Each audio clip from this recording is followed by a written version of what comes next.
There's no I that wakes up.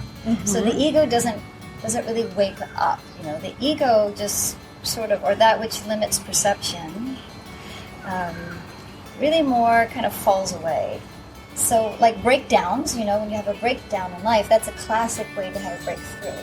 It takes a lot of courage and awareness and willingness to take a breakdown and move it into a breakthrough.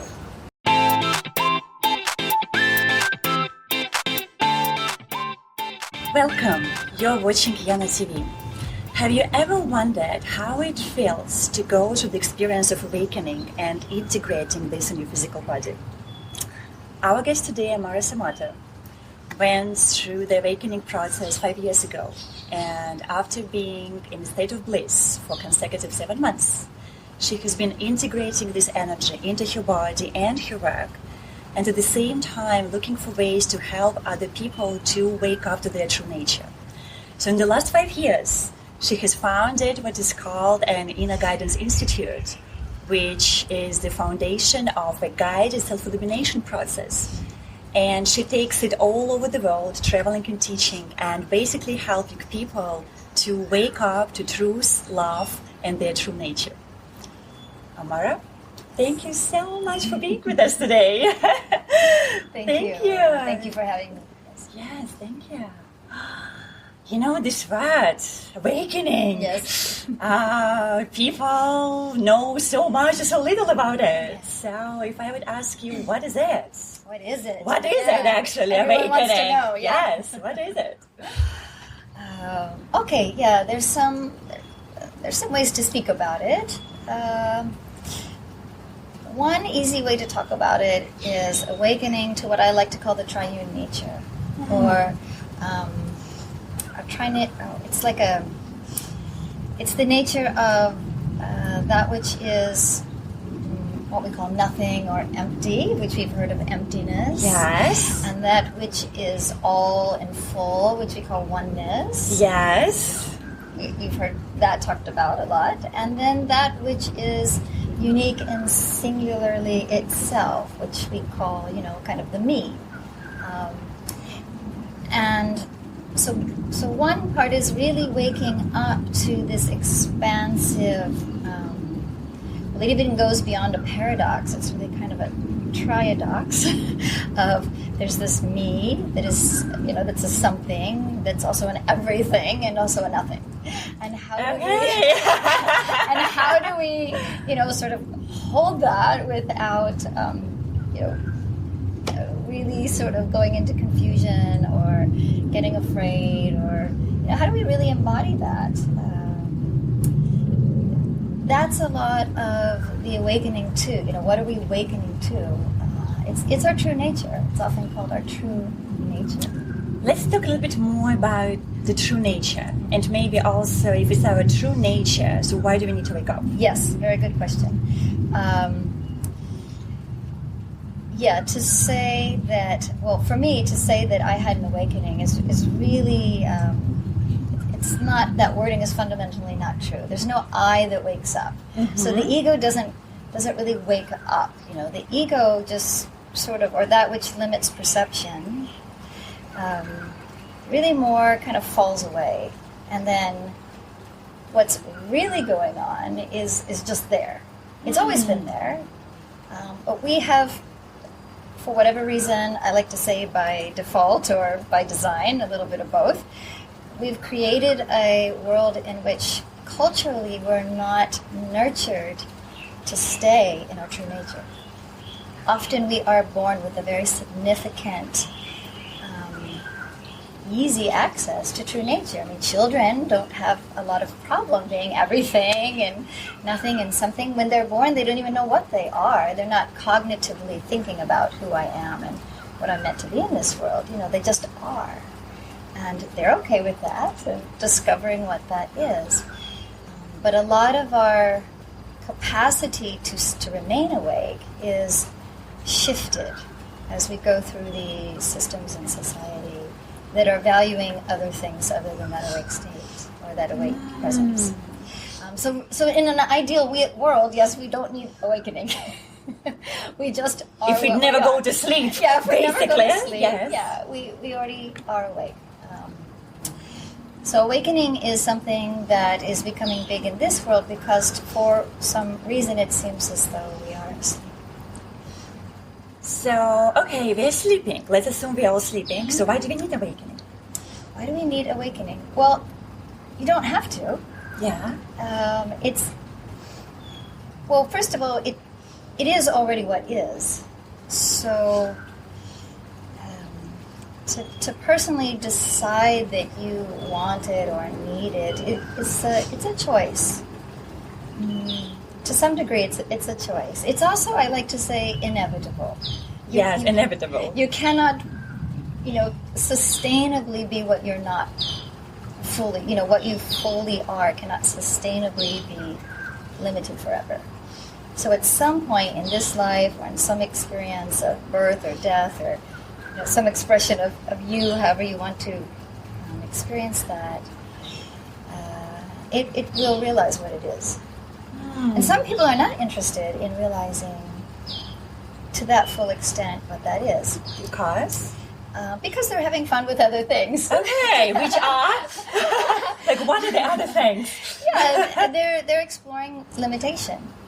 And limitation builds a framework that produces kinds of interesting results. Let's give examples, like what kind of results? So for people who understand what it is, actually, limitation. Yeah, so if you're designing a life in which, this is your job and this is your family, and this is all you're doing, and this is just what you're doing, and just focusing on that, and you're not really giving time to focus to, sort of the bigger awakened perception, like I like to call it perfection perception, that really sees everything that is and really embracing that paradox, then you're having a limited experience. And usually this starts to cultivate some sort of egoic mastery. Let's talk about egoic mastery. Yes. So, even though I know you are not into the duality, but let's talk about egoic mastery, good and bad, okay? Because it could be both, right? It could be beneficial, but not always. Yeah, it will always be both. Yeah, so let's talk about, what is that? Yeah, the dualistic expression, it is a exploration of exactly that, separation. So it has two sides to it, it's dualistic in nature, it's bipolarized in nature. All humans are bipolarized to some degree.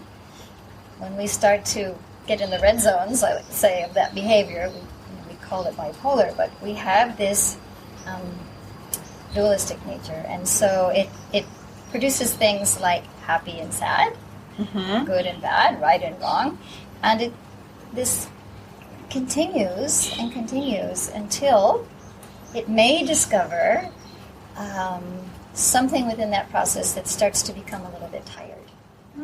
It starts to exhaust the... Tired of choosing the side, so I'm happy, I'm sad, Yes. I'm good, I'm bad.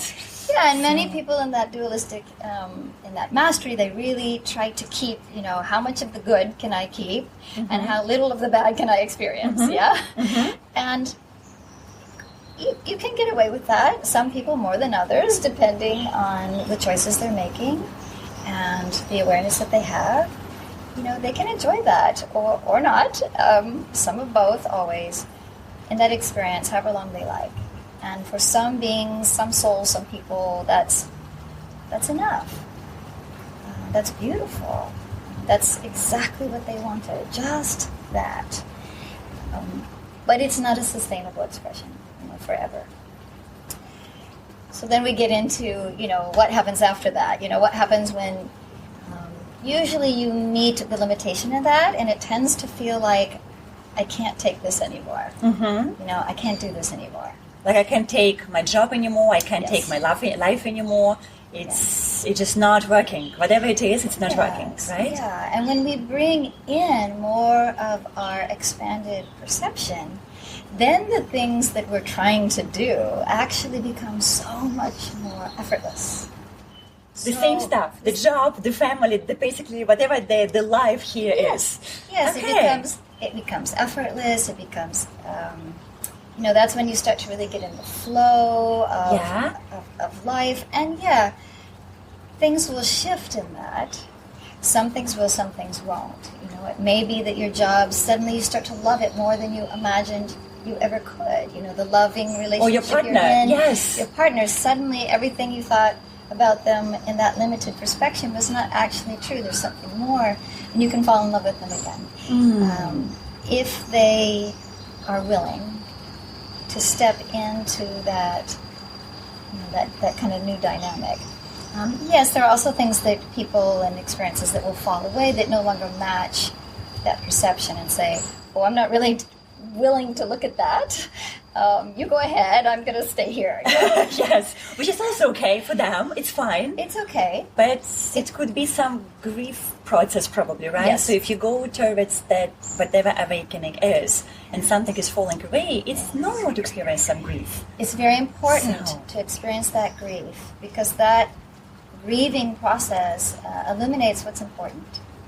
It's showing you what's important. So it's so important for us to have our emotions, our emotional intelligence available to us, because it's guiding us into what's truly important for us, and using our full body wisdom, which is what I work with. Yes. I work with what I like to call the total self-intelligence. Yes, which is? Which is? Yes, which is? It's our kinesthetic intelligence, it's our emotional intelligence, it's our mental capacities, and it's our energetic intelligence, kind of vibrational field and things that are going on that we're not always aware of. And bringing those all together into very accelerated processes that help us very quickly come to clarity about who and what we really are. And in the work that I do, we've seen over and over again that when we allow ourselves to be ourselves as completely as we can, and we allow others to do the same, what happens is this beautiful synergy starts to activate, and a capacity for more love, more empathy, more understanding unfolds. And often we do exactly the opposite. We think, I don't want to know about this. I don't want to know about what's going on with you or those people or that experience. But when we actually look into why would they be feeling that? Why would they be experiencing that? And really cultivate that compassion, we can come to know ourselves better. They can know us. We can know them. And then the whole experience starts to turn around into something which we're all seeking. What is it? What is it we're all seeking? Well, a world in which we can all be ourselves in a way that is truly compatible, sustainable, conscious, and consensual. And I think this is really interesting. I think not getting along and fighting and limitation and battling each other until who knows what could come of that, until total destruction. I think that's not very interesting. Maybe not anymore. Maybe it used to be for a Maybe long time for the humanity. Yes. But it not really anymore. Exactly. As you're saying, it's exactly that. There's something more interesting happening now. And this is, what I'm saying is that we're actually evolving ourselves through conscious evolution, which is what I cultivate, what I work with. We're evolving out of the need of suffering to grow. We're actually disengaging the root cause of suffering and stepping into what's beyond that, and still being able to expand and grow. So like breakdowns, when you have a breakdown in life, that's a classic way to have a breakthrough. I have been there many times, Yes. so I know that. Each breakdown was a breakthrough until you don't want them anymore. So Exactly. So it takes a lot of courage and awareness and willingness to take a breakdown and move it into a breakthrough. It takes even more courage to not have the breakdown and to just break through. But we're getting there. We're getting there. And that means really tapping into what's going on, like I said, awakening to what's going on beyond just my little bubble of egoic mastery. But that said, we have to start where we're at. And so we have to start working with our choices and who we are and cultivating a sense of mastery within what we are perceiving which is typically a dualistic perception. What else can we do? We just start there. And that's a perfect place to start. Yes. Egoic mastery. There's so many people there who are beating up the ego. Yeah. You know, it's like a super bad thing, and we should all get rid of that, and you like really have to rise above it. And so, how do you feel about that? Yeah. I mean, there are so many people who very much mastered their ego, and they're doing good things in life. You know, they could be like, I know I have been to many of your workshops and trainings, so I know you mentioned once, like, let's say if you are like a successful lawyer, for example, or a doctor, you know, and maybe a professional in any particular area, and you really focus on what you're doing. Maybe you're a thought leader in politics or somewhere else, and you want to do what you want to do, and you're trying your best to do this. Yes. So it is technically an egoic perception, but it is the mastery there. So how do you feel about that? Yes, I think I understand what you're saying, Yes. what you're asking. Demonizing the ego is not helping our expansion. And it's already been tried, and it already failed, and somehow we keep bringing it back. So there's sort of old, more ancient spiritual ideas. And if we look deeper into the paradox of what's arising, not just this and that, but what I like to call, you know, I say that all the answers to the universe is really simple. If you want to know all the deepest answers to, you know, is it this or is it that? It's both. That's the answer. So, as you are moving through egoic mastery, it's starting to realize, you know, those aha moments and like, oh, I get it now, and okay, this makes sense, and you start to, you know, learn, oh, if I do that, I suffer. If I don't do that, it's a lot better, you know, and this is really helpful, and this fulfills my needs and the needs of others, and that really starts to evolve. You eventually come to a point, a tipping point, where you have to let go of the egoic mastery. And I work with a lot of people who are right here, right here, and right here on this scale. And very interesting thing happens is there's a lot to lose at this level, seemingly. It's not actually true, but it feels like it You mean is. like everything what you have achieved so far, like that stuff, like how about my success and all my goals that I manifested and everything I have done, right? The I goes, what about me? Yes. Exactly, and it's, you know, it's classic reset time when you decide to brave that, you know, leap into the unknown. What's beyond my egoic mastery? You know, is it worth it to find out? And it's classic, sort of like perhaps when Eckhart Tolle sat on a park bench, you know, for 2 years in his, you know, letting go. And there, I will say that women do it faster. Thanks God. A woman who I deeply love and admire, Amachi, the hugging saint, in her clicking out of, into an awakening expression. She says her integration before she really took off into it lasted about 20 minutes. They used to say it would take, however long that period. There is a transition in that. Let's just bring it back to that. And so there is this feeling, always this feeling like I'm going to die, I'm going to lose everything, is it going to be worth it? And this big negotiation starts to happen. What I can say is that you become more of what you are, not less. You know, what was not really true and not really serving you, that falls away. And what you were actually tapped into that was working and was in service to the greater picture, that expands. So we become in that, we become better mothers, better parents, better lovers, better business people, you know, more in service to the world. It's not less. It's not possible for it to be less. Yeah.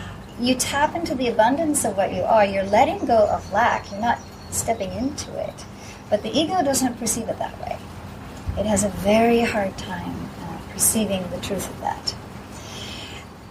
So beyond the egoic mastery, you start to get into the mastery of divinity. What we call oneness, or the unified perception, or perfection perception, or realization of self. And this, you're kind of back, in a way, you're kind of back at the beginning again. So it's like, oh, okay. I thought, I'm done, and then just starting. Well, that was done, and now you're in a new, I like to call it a new bandwidth of experience. And all I can say is that those who have had either they just had no other choice, they had to go there, or they chose it, or some of both, they wouldn't trade back in for the other one. So it's definitely worth it. It's definitely worth it. In that transition period, it can, if you don't fully, get to a good place in that, it can feel, that's a very difficult experience. And I do work with people who have had what we call Kundalini awakenings, awakenings of perception. Kundalini Awakening. Yes, what is Kundalini? Okay. What is the difference, right? So, because people often confuse the two. They say, "Oh, I had Kundalini Awakening, so arising, so I'm awakened," which might not always be the case. Yes. Okay. Yeah. Anyone who says that I am awakened is not telling the truth. Okay. So if I say I'm awakened, or I had an awakened experience, that's not true. Eyes don't awaken. What happened was that which I perceived myself to be fell away. And what was left was simply there. You can, but it's very hard to put that into language. So sometimes we get lazy and we say, I awoke. Okay. So Kundalini. So Kundalini is when we feel the shift in consciousness on a visceral level, a kinesthetic level, like this energetic is impacting my body. We call that a Kundalini awakening. When it's impacting the heart and the mind, we don't tend to call it that. But they're all linked together. So the Kundalini awakening is when you start to feel the energy, typically, in the spine and all the things that happen as the, in my experience and with the education I had, it's like when the inner winds or the prana or the chi begins to reverse itself and really move back into its proper alignment. Not anymore exploring out of alignment and all the interesting things that come with that. When it comes back into its, it's seeking to do that. We call that a Kundalini awakening. It's the most physical component of it. Some people have kind of a heart awakening where they just have this huge expression of love that is. It's almost like somebody turned up the valve on love and you can't turn it off and you see it everywhere. We don't tend to call that Kundalini, maybe we do, but that's in the heart space. Okay. And other people have a wisdom aspect of awakening where it's, perception, it's the wisdom of that. I'm getting goosebumps now. So your system resonates. I guess my system resonates. This is, yes! Yes, and so many people, so the wisdom aspect tends to be more in the field of emptiness. The void. And I must just say, we just had session with Amara yesterday, so I'm still yes. So I am still in a space of emptiness right now. So it feels really interesting when there's this peace and emptiness, and you're like, wow. Yes. So that will come, and we say it needs at least two legs to walk on. To really start to get itself going. It needs, eventually it needs all. It needs the emptiness. The heart tends to embrace the fullness, the oneness, those moments. And again, we all have the ability to tap into this. It's not something special in a mountaintop, in a cave somewhere. You can sit in your garden. Nature helps a lot. Yes. But you can sit and expand to the fullness of what is. But really just stopping all the things that limit that and allowing it to be. And then the body aspect, and I've gone through a lot physically, emotionally, mentally, and energetically to embody what is within me. And as you mentioned, when that impacted my physicality, and that, so the byproduct of awakening tends to come forward in three ways, depending on how you're wired. as an expression of peace, bliss, or joy. And you're resonating with the peace aspect right now. Deep, unchallenged peace. You really hit it when it has no opposite. There's nothing that you can see in any of your perception anywhere that could be opposite to that.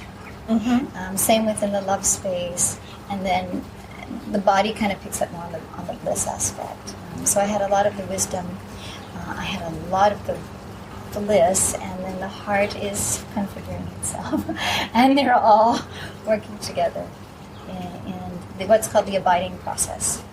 So I also work with people to manage this paradox, this triadox, and how do how does this that's now open to all of this, like how does it really work? And so there are traps and there's opportunities. Yeah. And when that goes through your body, that's a pretty big day. Yes, I can imagine that. And I will just last thing say, some people do it in chunks, big chunks. Some people do it step by step.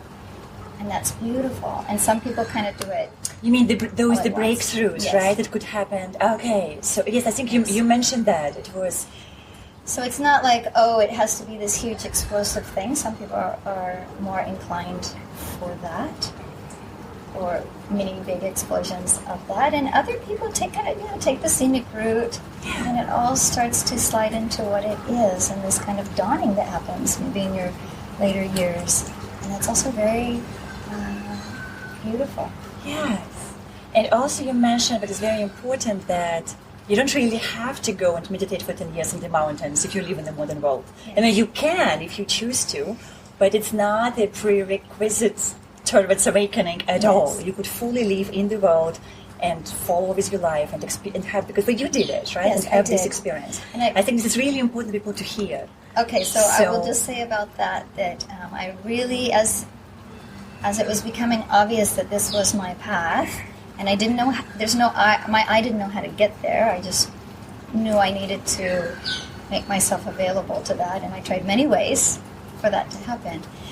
I was determined to, not like other experiences, I wanted to keep my relationship with my child, and I wanted to stay a mother, and I didn't want to have this, I kind of made a pact with the universe. I'm not going to have this dysfunctional experience, a little bit okay, but let's clean it up and let's get its act together as soon as we can. This was you can always make the request.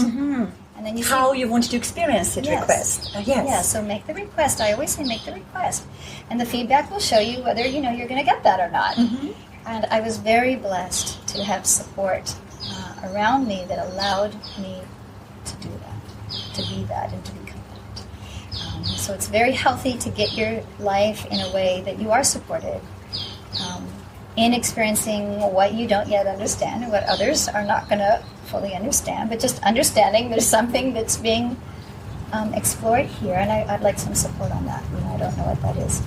So what it means that, let's say, if people who have families, and let's say you go to this experience and you could have children, partners, or businesses, right, or friends, so that if they just support you, even if they don't understand what's happening, that's very helpful, and that could be enough for you to go there. Yes, if they could understand it, and a lot of the processes that I do, you step in and you see, it's okay for us to experience our total self-intelligence in a way that if you just saw it with no context, it might look really scary, actually.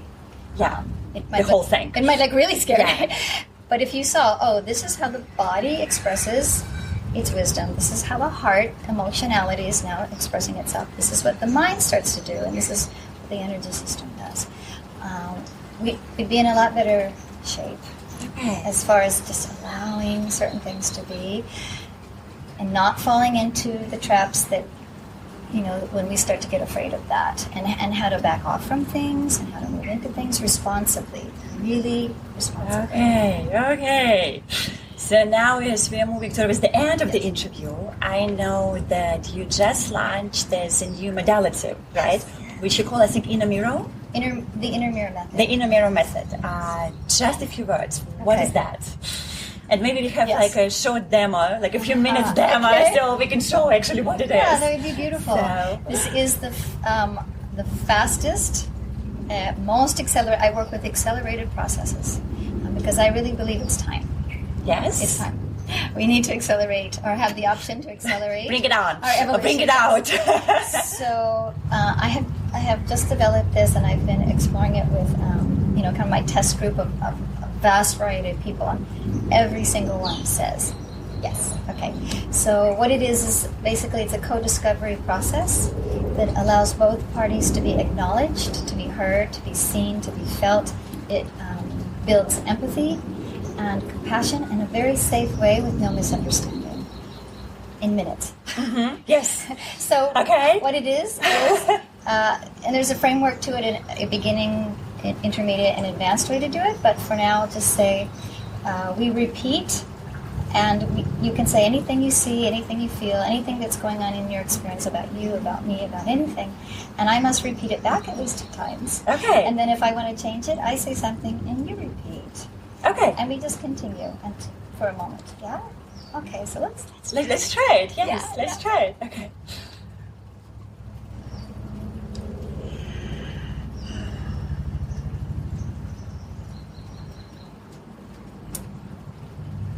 You're beautiful. I'm beautiful. You're beautiful. I'm beautiful. You're beautiful. I'm beautiful. You're beautiful. I'm beautiful. Beautiful. You're wondering if you're beautiful. I'm wondering if I'm beautiful. I'm wondering if I'm beautiful. You're wondering I'm if beautiful. She's I'm beautiful. She's beautiful. She's beautiful. She's beautiful. Beautiful. Thank you. She's. Thank you. Yes, thank you. Thank you. Thank you. It's okay to be beautiful. It's okay to be beautiful. It's okay. It's totally okay to be beautiful. So good. It's totally okay. Yeah. You're here. I'm here. Yeah, you're here. I'm here. You are here. I'm here. You're here. I'm here. I'm here. I love that I'm here. You love that you're I here. love that I'm here.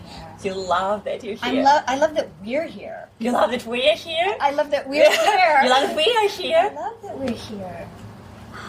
I love that we can be here. You love that we can be here. I love that we can really be here.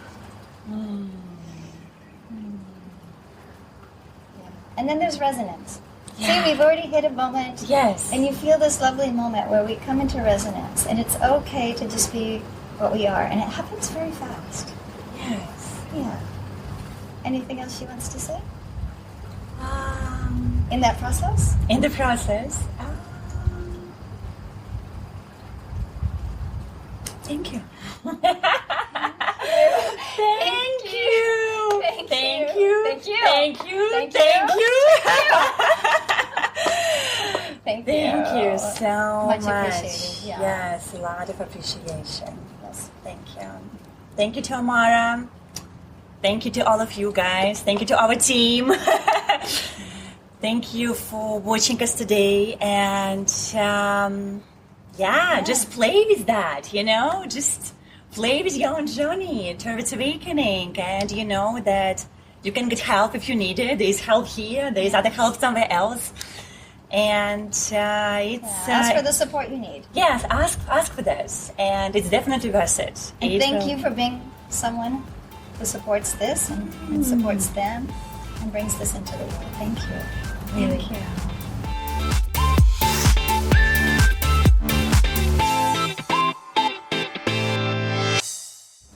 And I'd like to add that Yana is somebody who I have experienced as deeply courageous in her approach to life.